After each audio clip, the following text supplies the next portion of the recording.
I have started the recording. This is Design 350 Week 3. It's the we're going to talk more about redlining, azimuth angles, local planning agencies, more drafting property lines, a CPAC map, elevation. And we're actually not really going to do elevation and distance. We're going to do azimuth angle and distance. But so there's bunches of things, and so it's a good, hefty, heavy-duty week. Here's what we're going to do. We've got our lectures and labs, and of course, I'll be posting the recordings when we get to that, when we get them done. Your YouTube playlist has a little bit about making concept maps. So that was one of the areas from the week 2 submittal that I saw people were all over the place. So it was very obvious that my directions were not clear. I didn't realize that the term concept map could be done in many, many, many different ways. So this is one for you to look at because that's what I mean. And so you can go back, and it really won't take you very long to reformat yours. You don't have to redo it in the previous one, but as you move forward, because you're going to be working with it still again this week and next week and the following week and the following week, you'll want to look at this little video and see what I'm talking about in this little video. We're going to be talking about azimuth measurements. So we did everything last week in our little drawings by X, Y. We didn't even do Z, didn't do elevation. But that is done a lot, especially with drones, because they give you X, Y coordinates. And so those are important. But we also have the survey equipment that gives us distance and just an angle reading. And so we have to start looking how to use distance and angle reading. And the angle in the horizontal plane is called azimuth, which is why it's so critical that we get the base of our instrument truly horizontal. Otherwise, you would not believe how much you can get off when you do a survey over a long distance. Okay, so we're going to talk about distance and azimuth, and this is a little bit about the terms and how to read it on the little scale that's in our theodolites. And this is a little one that says, how do I record it? We're going to work backwards. We've got it on a drawing, and now I'm going to put it on a survey record. Believe it or not, that happens a lot. When you're laying out a property from a drawing, those are super, super important to get. And you got you have your targets that you're looking for, and literally there's a rod, someone on the rod walking around out there and plunking it down until they get it right. And of course, they have skill and they know how to take an intermediate reading and how to lay it out and then how to get it just right so it doesn't take them forever. And then they'll drive a stake and they'll mark the spot. So these two are about the technical surveying skills and technical drafting skills for this week. Surveying skills, how do you read that thing, line it up and get it read.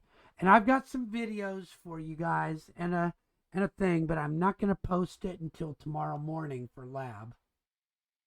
And this, though, is posted in there right now. You can do your survey basics. And here's another webinar on redlining. It's actually really important that we start understanding how to actually fix long-standing problems by using our existing tools. And those tools are our planning system. Now, the planning system is the root cause of much of the poverty that we see. Those were actually planned.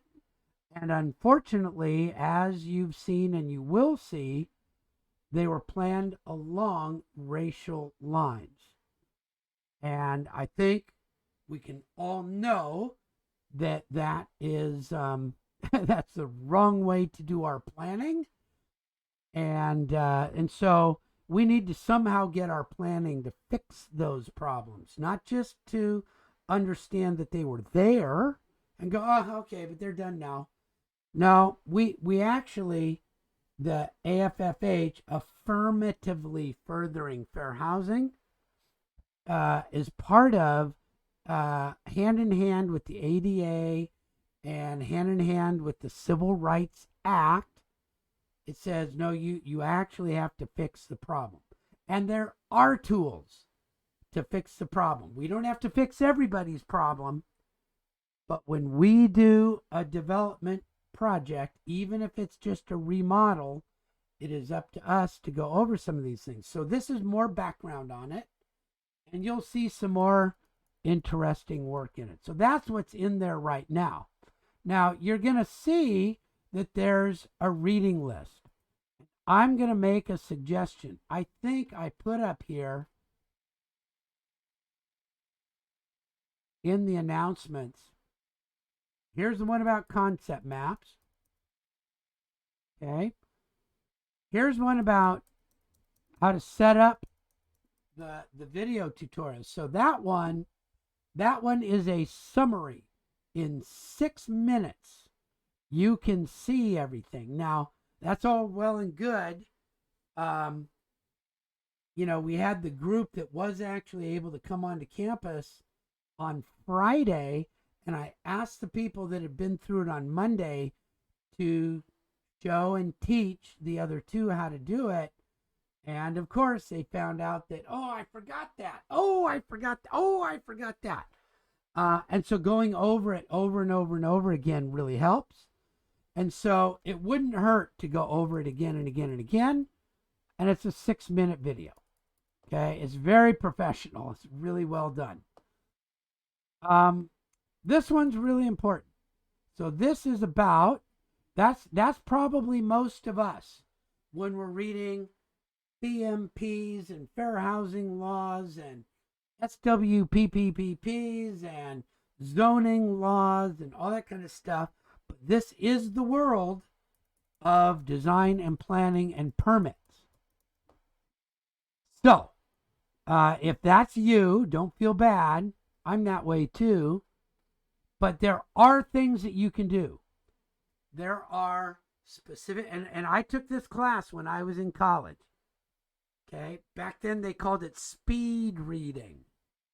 But it wasn't the speed reading thing that I'd learned about when I was in junior high. It was actually reading strategies. So there's a class called RAD 315. This particular section is set aside for design students because the instructor will be using your materials that I've assigned. They scrape the materials from me and go over it. It's fully online. It's asynchronous. It meets about 2 hours a week for 4 weeks, or it doesn't meet. There are about 2 hours worth of work every week, but it's probably the best 2 hours you'll have spent. And it is a 1/2 unit class. Okay? And so the instructor will focus on the types of material that I give you. How do you go through it? Now, I'm actually giving you the pre-skills already in our submittals. Our submittals, the 3K plus, the 3P plus, the mind maps, the concept maps, the things like that. Those are preliminary strategies. And then there are some that are even more succinct and powerful that will help you out. So it works for design 300 and it works for design 350. And they will be using material from each of those, and they cross over. And so this is the section that you want, and it starts on October 11th. So I'm going to go ahead and recommend it, and there's only 4 spots, I think. So 4 to 6 spots. So if that's you, go for it. The other announcement, which I just put on, this is also that concept mapping thing. It is complex, okay? And so the concept mapping, I'm stepping you through a process. So last week was meant to be very, very, very simple. And most of you got to the, oh, no, I'm going to do very complex. So last week was simple. We're going to add on a little bit more now. And then a little bit, I think it was yours, Eric, that I couldn't, the link went to mine, didn't go to yours. So I'm not positive what went wrong on that one. What happened? When I clicked the link, it went to my existing mind map. So I think you just got the wrong share link on it. Okay, thank you. But no sweat. I just put a thing in that said, please put a picture of it in or fix the link. And that's cool. So this one will help you do that. Okay. Go back to the home page. Come back to here. I know there's a lot of clicking around, but so things to attend, view, and read. I think we just went through that. Oh, no, I was telling you about this because it's the same reading list. It's exactly the same reading list that you used last time, but I'm going to ask you to read it in a different way with a different focus. Okay, so we'll go and take a look at the middle form to see how that focus is. And so what you did before was called preview. What I call preview, that's what I learned it as when I was in college. And the next one is going to be what I call scan. In a preview, you're just sort of soaking in sort of like the structure and what's there and some background knowledge, and you're comparing it to what you already know. Okay? When you scan, you look for specific pieces of information to help you gather information. So we're going to do this time based on scan. Okay, a few things for you is that there's a new worksheet for you, which I already had open, so I'm going to close that one up and come over here. And it looks a lot alike from the last one, but this one, it's a distance and an angle. Distance and an angle. And again, we're saying that our survey station, the theodolite, is at 0, 0, 0. We're just saying that's where it is. And so all of your readings are just from the 0, 0 point to the other points, and it's going to be a distance and an angle. And what you're going to do is you're going to actually read it off of the plates that you used before. So you've got your plates and you drew it.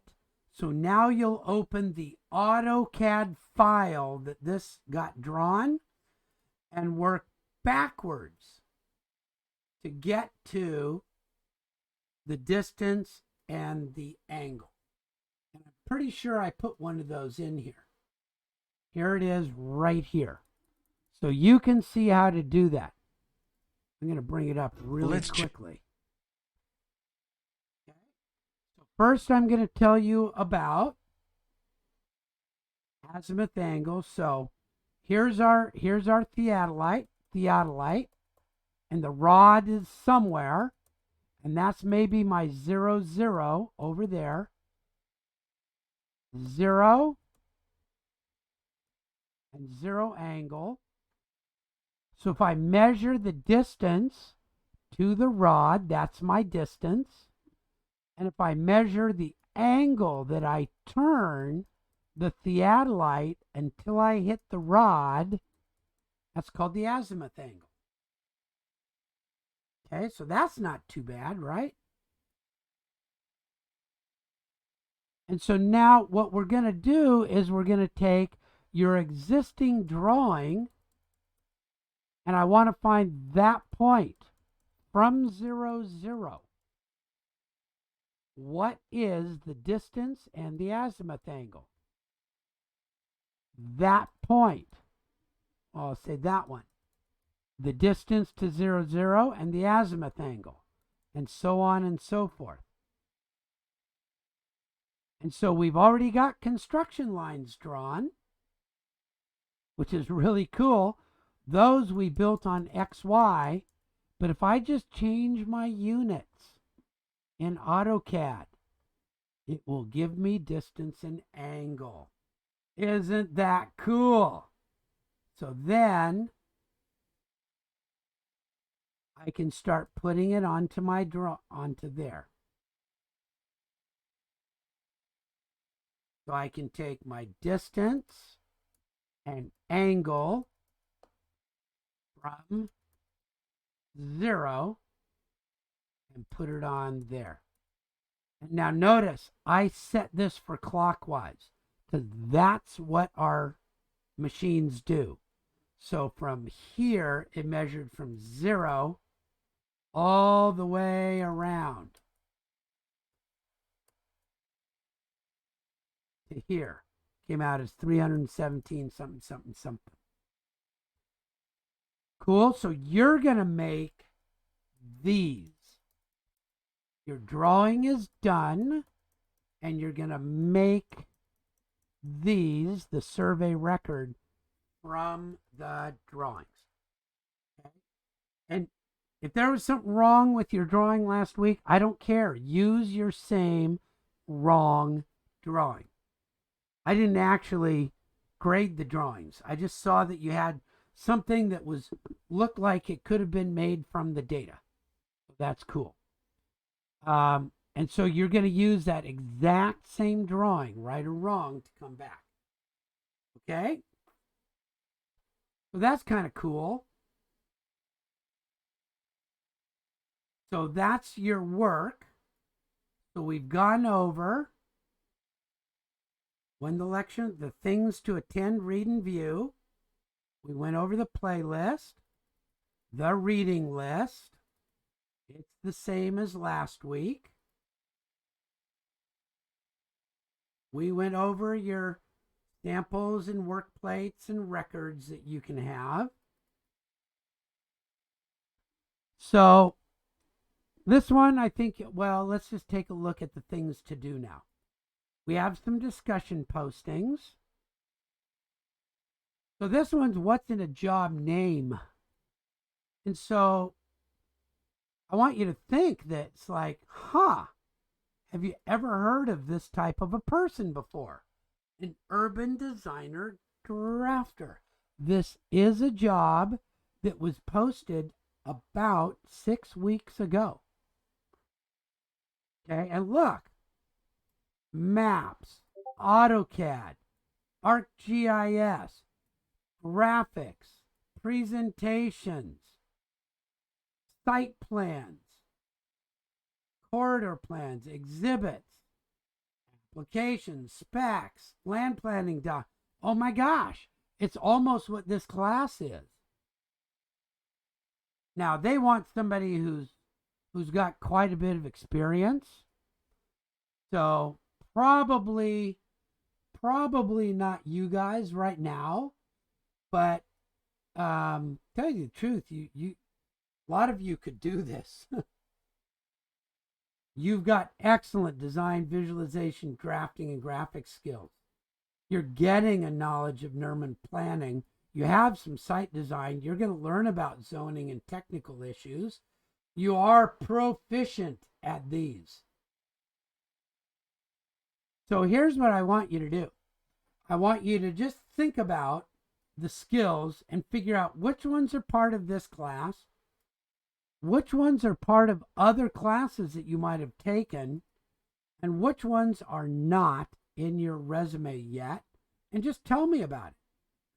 You don't have to want this job. You don't have to think that this is something that you would enjoy. This process of looking in this fashion is really important when you go out and start your job search. So, or if you're in the middle of your job search, or if you're looking to change jobs or change things. So you want to, find out what you got, find out what you need, what's on your resume, what's not on your resume. Go ahead and start putting it together. Think about it. Just talk about it very shortly. So that's one of them. The other one I think is far more interesting. Okay, many of you found out last week what redlining is. It is the systematic elimination of the availability of mortgages and infrastructure spending based on planning documents that were based on race by the FHA. And I'll give you another example. It's not just the FHA. My dad bought a house. He actually bought 3 houses shortly after he was married on the GI Bill. And he got 0.1% loans. And they took care of all of the closing costs except for $90. Now, that was back in 1958, 1964, 1962. So he bought 3 houses on the GI Bill in Davis. Sum total of all those houses, sell price for the sum total of those 3 houses in Davis. Anybody got a guess? In the 1950s and 60s. 3 houses, sum total, $12,000. I was going to say 15. Yeah. That's crazy. Yeah, pretty close. Okay. Value right now, $2.5 million for those 3 lots. And they are dumps. They're old. They're in but by gosh, 3 of them, $2.5 million. So that tells you about wealth generation. Now, he was able to get those loans on the GI Bill. At that time, GI Bill was not providing services to black GIs. It's like, whoa, really? I thought the GI thing was all there. Nope. It was just like this redlining, where FHA would not approve mortgages or mortgage insurance based on your race. And so that's why we talk about wealth generation and being locked out for years and years and years. And it's been helpful to me, I'll tell you that. Now, I don't own those 3 houses. My dad passed away. Those 3 houses were sold and distributed to family, blah, blah, blah. But I got a chunk of my wealth from those. So that's what they talk about when they say white privilege. My dad was white, and I benefit from that privilege. That's what it means in concrete terms in an example. And you may have your own experiences with that if you think back, that could be on the privileged side or the non-privileged side, right? If you lived and were brought up in Sacramento, this map right here tells you that you have a 80% chance of being on the non-privileged side.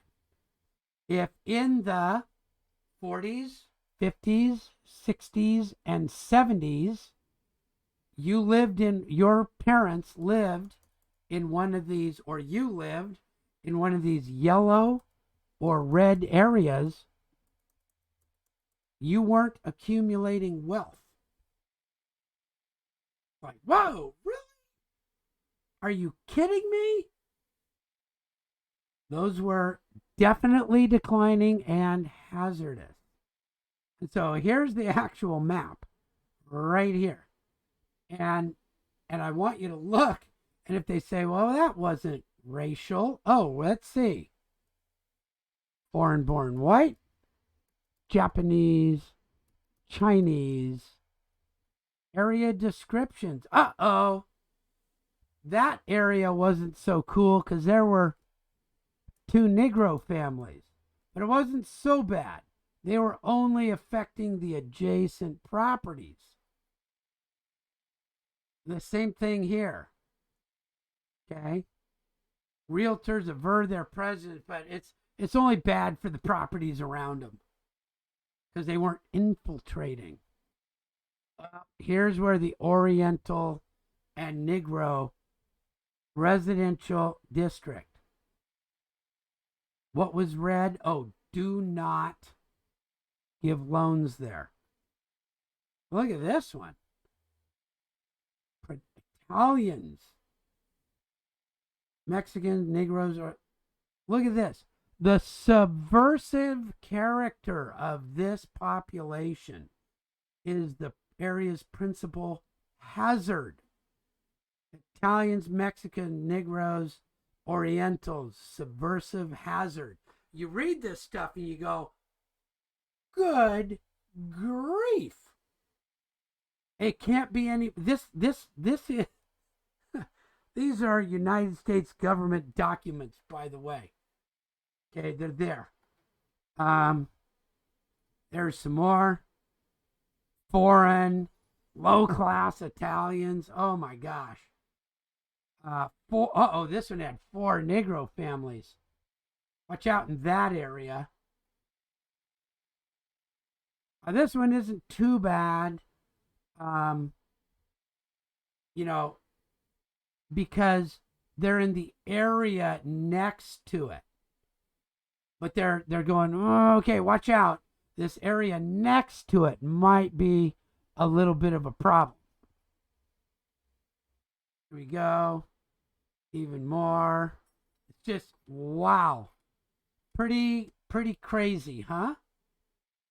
6% of the area was considered places where you could get a mortgage through what's essentially now the FHA. Whew. So, the goal is to look at that, just make note of some of these things, and then some things that are, not clearly connected to race, or that are clearly connected to race and undesirable mortgage outcomes, and then think about that percentage. And then think about where the wealth accumulation via mortgages, and believe me, mortgages and the value of land property is what drives infrastructure, what has driven infrastructure funding. And infrastructure is schools, streets, lighting, trees, approvals of shopping centers, healthcare, libraries, clean water, all that kind of stuff, transportation, those are all considered infrastructure.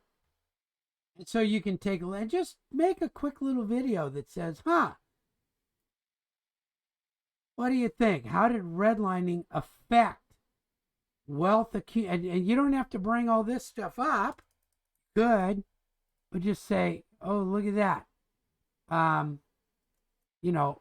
Almost 70% of Sacramento was held out of the mortgages and so probably didn't get the infrastructure investment. Something like that. You guys think, have you seen something like that before? Or is this new for you?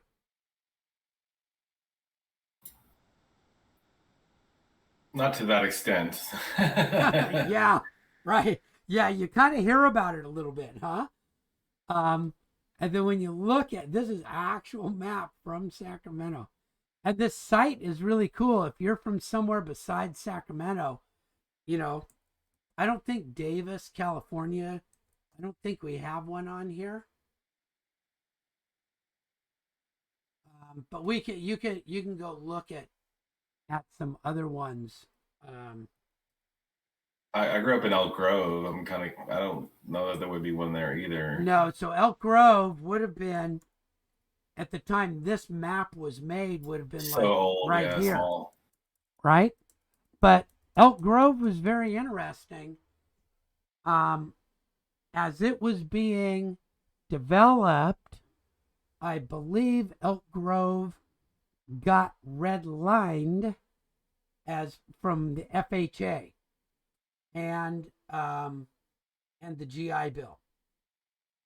Most of Elk Grove was actually redlined.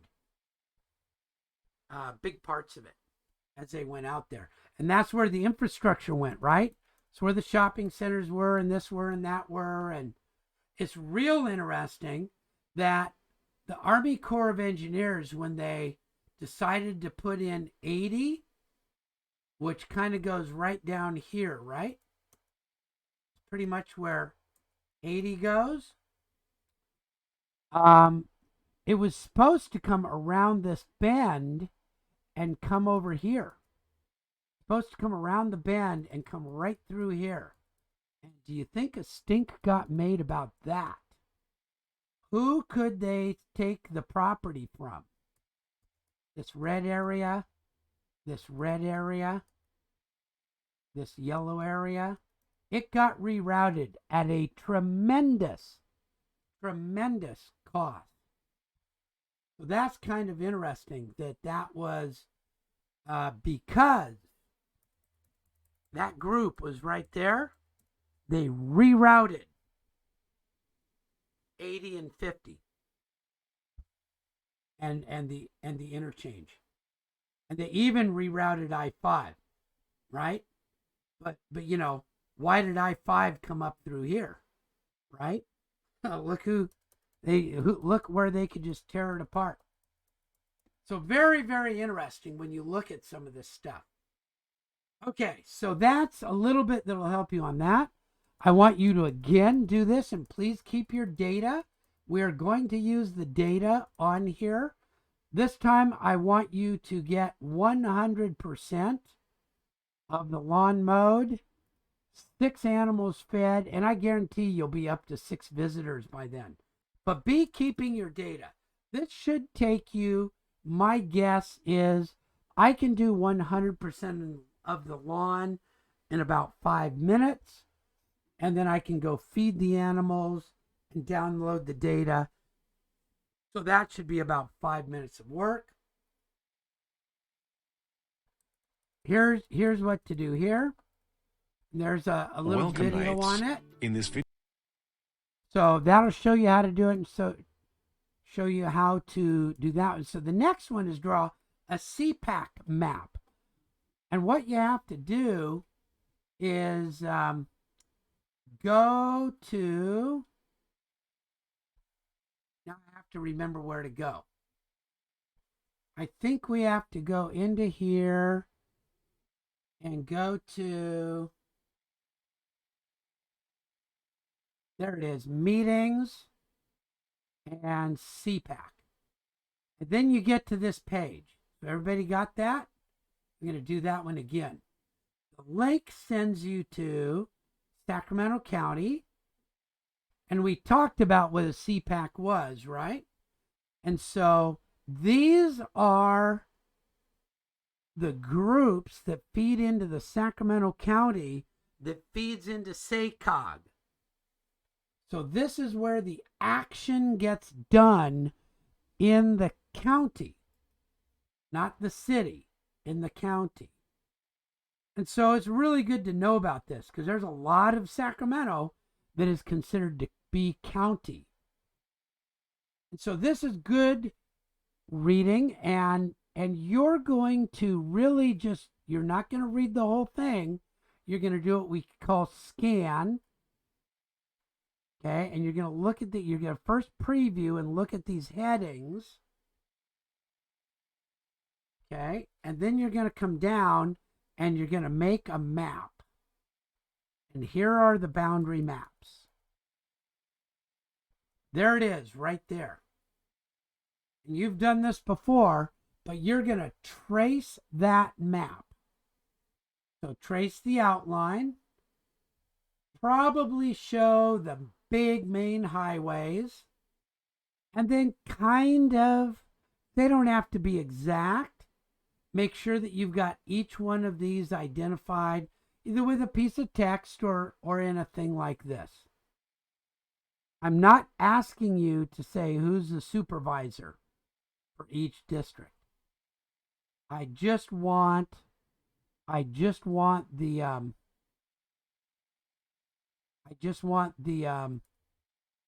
areas.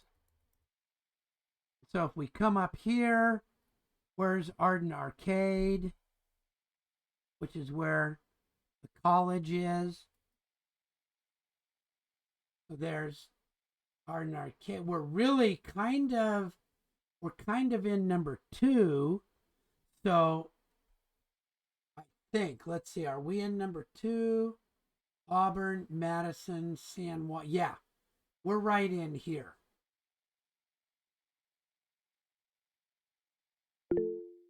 Okay. Yep. Make a snip, throw it into AutoCAD, and trace around it. Okay, so you'll just basically take a snip and trace it, and then make a quick little table or whatever. And your tracing doesn't have to be great. Doesn't have to be perfect. I'm just looking for the approximate areas of it.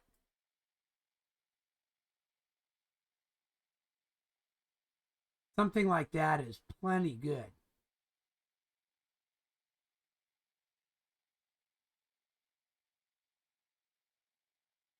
Okay, so don't get too this shouldn't take you too long. Look at this one though. Good grief. What is this one? This one's all just sort of like an unincorporated area.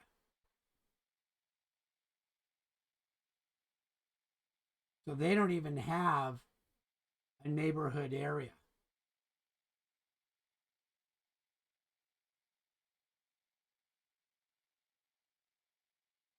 Okay, so big areas are sort of unincorporated.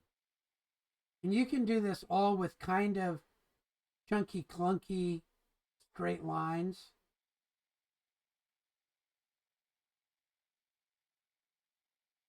Okay, so that should be a 10 or a 15 minute, but then get these in here. Okay. And there's the link directly to that map. And then in lab, you're going to look at elevation. Actually, you're going to do azimuth angle and distance. I changed it. But I'm going to go ahead and you can look at these, but I'm going to do those in lab tomorrow. There we go. And so if we look at the template for this week, oh, did that go to the wrong place? No. Okay, here's the template. Now, I gave pretty much everybody full points. If they got something in on here, I'll probably do that again. But in week 4, 5, 6, 7, 8, it gets tougher and tougher. I do want nice visualizations of work. I do want this filled out with a knowledge of what slides you actually worked on those days. I do want this complete. This should be green if you did it on time, and this should link to a Google Drive folder. And do please make the link like that. Okay, so now let's take a look at this one. 2 points again. This is going to ask you to scan. Now, when you scan, you look at keywords, bibliographies, and summaries, and you write down pertinent info and things like that. So what am I doing? Under redlining, you'll use those keywords that you used and that you're looking up, and you'll write down phrases that summarize the topic. Okay? When you look at fair housing, which is really furthering fair housing, you look at the keywords from last time, from your preview, and maybe even if you've got some new ones, you look at some of those things and you'll write down phrases that summarize the topic. So by the time you're done, you should have this very short summary of redlining and fair housing as it relates to our land planning. And then for the paper trail, you're going to put in the links to the ones that you think are the strongest, easiest to understand, are most direct, have more information. That's what this P2 is. And then P3 are areas, you just type it down. They go, okay, this part needs further clarification. We need to know more about it. It's there, but there's something kind of missing, or wow, would it be interesting if? So those are the 3 P's. Okay, and then you can make, there were some really gorgeous word clouds. Maybe I'll ask you guys to post some of your word clouds. They're just beautiful presentations. So you can do that, or again, go to just putting in, visuals. Now over here, this should be text. So let's say I just read something. Let's say I read this thing, mapping inequality, redlining, and New Deal. Let's say that was one of my sources. I would say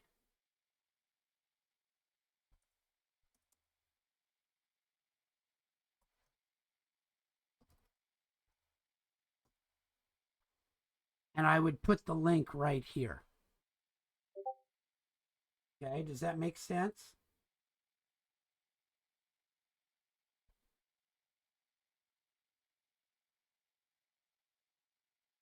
Okay, so then I'd have to go find that link wherever it happens to be. And I would put that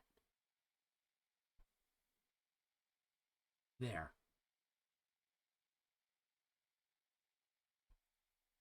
Okay, so that's how all of that works. That's that one. This one, I'm asking you to go back and read and expand your concept map. So I'm going to go to MindMeister to do that.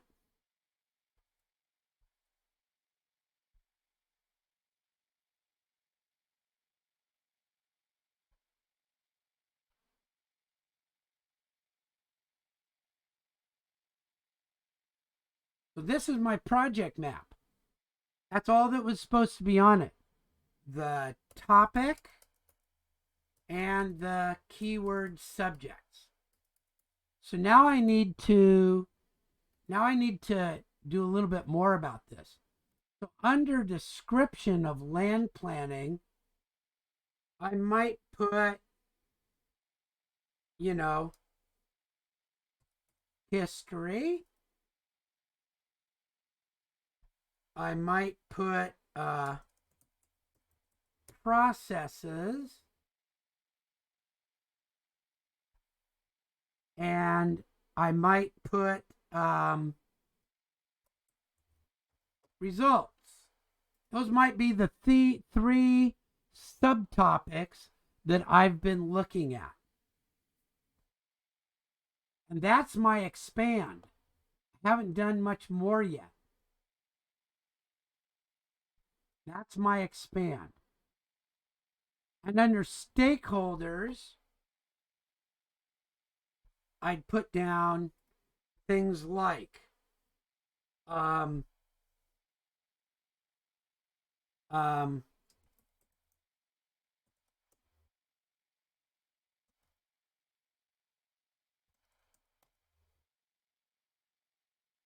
residents are one for sure. Business owners certainly have a stake in it.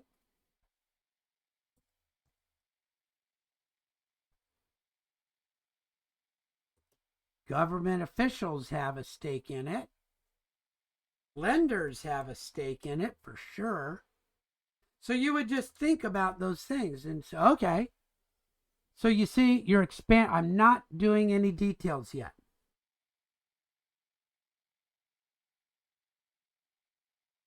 If you want to, you can put cool things in here. Like here's a fun way to go. You can do, I'm not sure if I can put a Giphy in.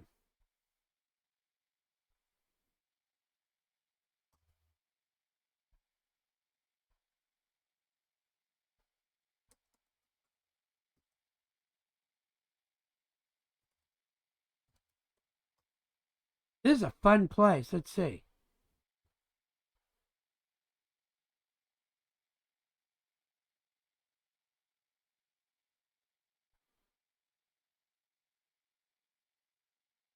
It's fun to find some of these sometimes. Some of these are, I'll put the, let's just see if this one will go in. I don't think it'll let me do an embed. So I can only do a share with that one. But that's the fun thing about the about these. That if I wanted to put one in here and I open this up, I can add that image. I could add a video. Let's see. I could probably do something with it, but let's just add that image.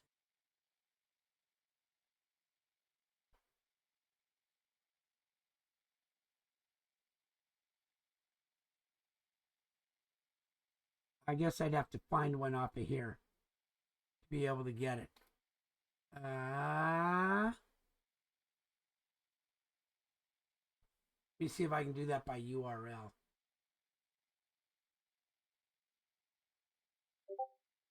I'd have to do a little work, but you can put these things in. So that's okay, cool. Thanks, Eric. So you can play with that if you want and add things, but this is the level that I'm looking for. I don't need any more detail than this. I just want you to think about Okay, I've got these 4 things I'm going to talk about. What am I going to talk about on this one? What am I going to talk about here? And then around the horn. Cool. And Eric, please do a resubmittal um, so that I can get to it, or put it in the comments box or something like that. I'm not sure you can. You might just have to reshare it to me. Yeah, I shared it. I wasn't sure how to send it as Yeah. the same kind of file. Yeah. No, that's cool. You can just send it to me. That's cool. Okay. So this was a lot, but that's what we've got for. Oh, let's see if I went through them all. Yeah. Oh, and right here, when you do your drafting skills, this should be your CAD drawing, and this should be a snip of your new data worksheet. Your snip of this filled out. And do not worry about elevations. We are not doing elevations yet. Okay? Cool. Woo! That was a lot of work. Any questions for what we went over today?